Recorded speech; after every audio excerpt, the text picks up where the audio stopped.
Well, everybody, you can tell by the looks of the parking lot there, they had a heck of a turnout out here in Henryetta, Oklahoma.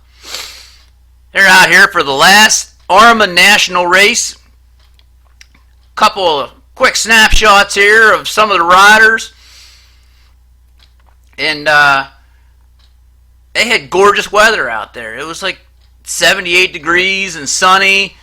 And this video is going to be for the Sunday's cross-country event. How about that tender moment there, old Terry Cunningham? There's old Team Dangerous, Joe, Ed, and Bob. Bam!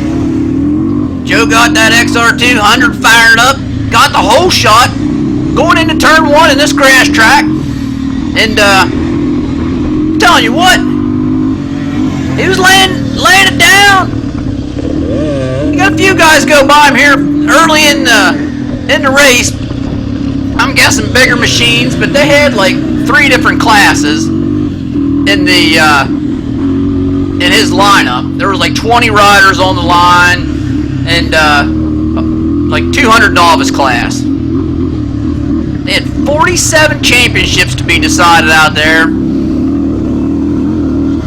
And I know a lot of guys were going after it. You can tell early in this race, man. But I'll tell you what, I think Joe's pace, he starts out kind of slow and steady, and then he picks it up. Toward, I'd say, midway through this first lap, he gets his sea legs underneath him, and he's rocking and rolling out there. He starts picking them off there toward the end of the first lap. We get about 3/4 of the first lap in here, but it gives you a real good idea of what's going on out in Oklahoma here. You know, Joe's part of the Mid-Atlantic Series like I am, and it's kind of neat being able to see what's going on out in Oklahoma. I couldn't believe he made that stinking 18-hour trip from Pennsylvania out to Oklahoma. That is some serious dedication or boredom, I'm not sure which, but I'll tell you what, he's getting it here. He starts, like I said, a few of the little bit faster riders get out in front of him there, but nobody really gets a long ride and gets, you know, too far out in front of him that he starts picking them off. And 31 riders show up for the vintage, and then in this post-vintage race they had 43 riders show up. So that was a pretty good turnout. Everybody said, you know, they had a good time out there.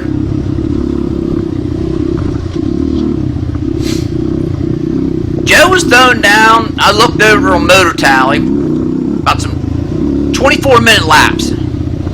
That's on a 6.5 mile course. And then the novice ranks, that's pretty good times.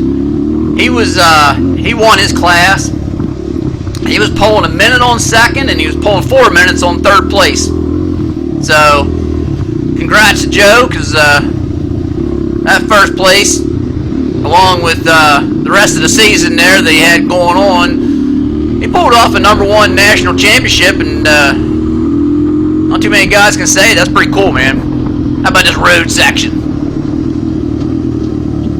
I'd open her up, man. I'd have been 4th, 5th gear in there, just like Joe's doing.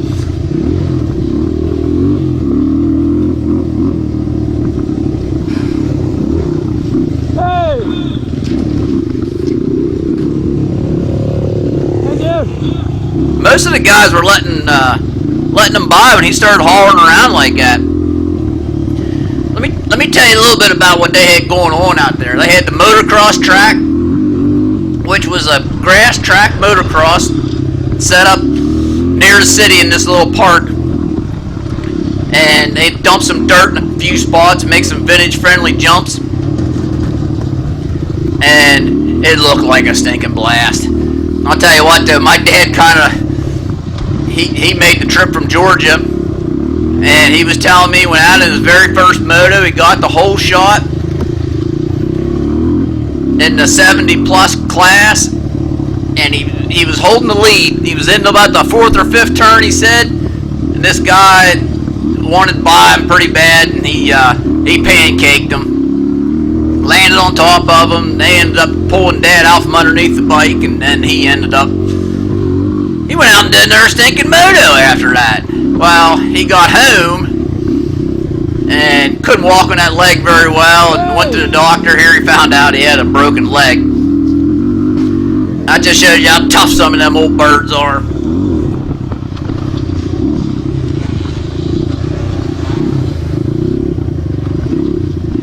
They also had, on that motocross section, they had a team race.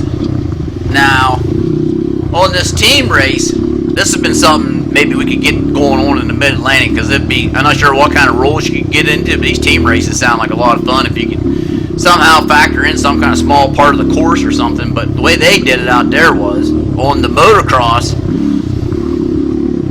they had to have a headband around their wrist or something, some kind of thing that would show that they're all on the team. They had 22 teams get into this, and you had to have a total age of 150 years. So, average of 50 years, 50 per rider, and you could have one black stripe rider. And from what he was telling me, they had like 3 or 4 pretty stacked teams. They had a couple of them had like past champions, ex-pro riders, 6-day guys.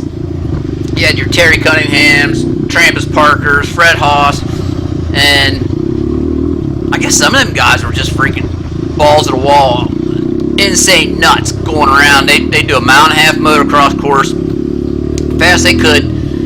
You either had to be on a 200 or 100, and from what I understand, they'd have ran like a YZ 100, a couple XR 100s, and the majority of them, I guess, were $200. But they all had to use the same bike, all 3 guys, and they make 3 laps, come in, switch the bike, switch the headband. Next guy takes off and goes, does his, and then, of course, the shortest amount of time, then them guys, they win.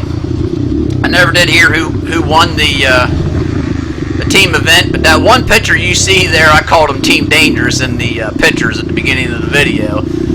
That's old Bob Lindsay and Ed and Joe Spayd, the guy that's riding this bike right now.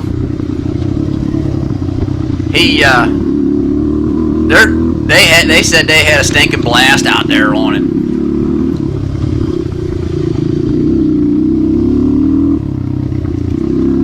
Tell you what, this course had a little bit of a mix of everything. I mean, like just wide open, barren areas, and then your tight pine sections through here. And I guess it's all kind of like snaking around outside of town.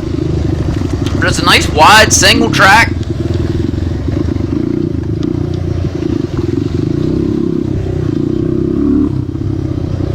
It looks like the dirt looks like it's got a little bit of moisture in it, good traction.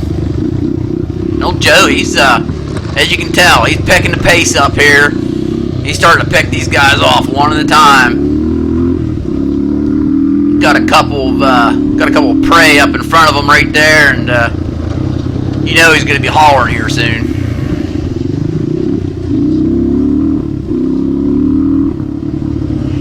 Them guys did the motocross, they did the team race, they did the cross-country race. I'd have been so worn out, I'd had to take a break before I drove home, but they turned around and drove back home and was back to work, I guess, by Tuesday. Oh my God, I'd have been so spent.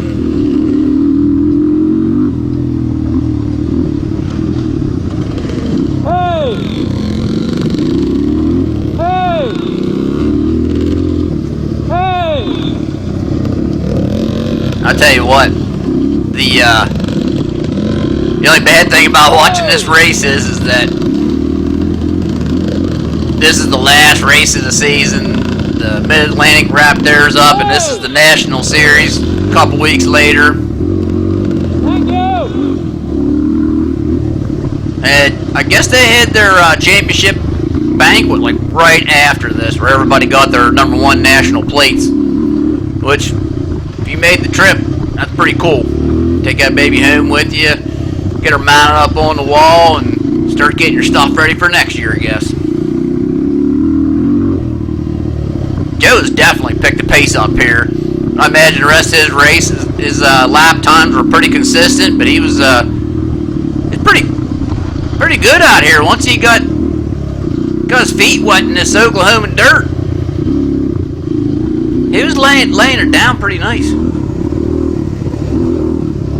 Nobody gets. A couple of guys got by him in the beginning, but I mean, tell you what, they're toward the end here of the first lap. He's just picking them off left and right. I know some of these are the lines right in front of him and everything, but doing a heck of a job.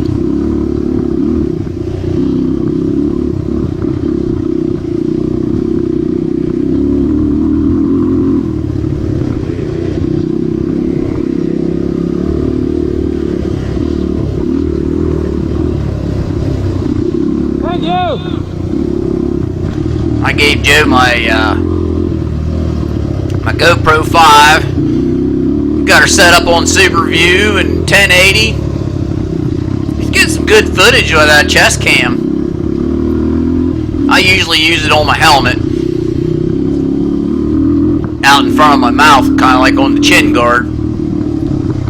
I'm liking this on the chest mount here. It's working great. Yep.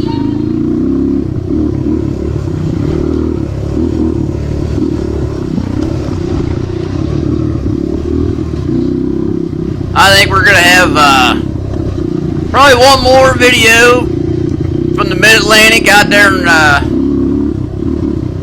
last race of the season there. We got some father-son action coming up there a little bit later on, but You okay?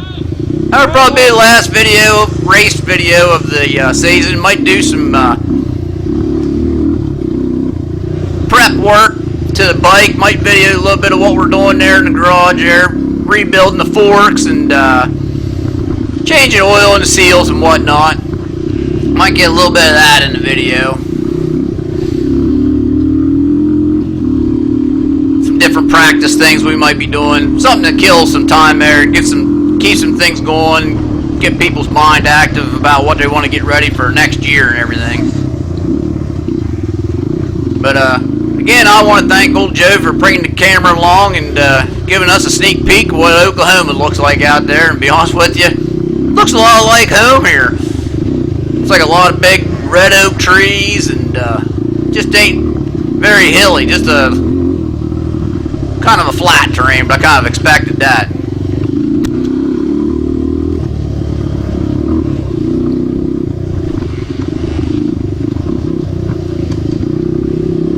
Joe was telling me that old Terry Cunningham, he said he was out there just flying around and noticed he was at the top of the leaderboard.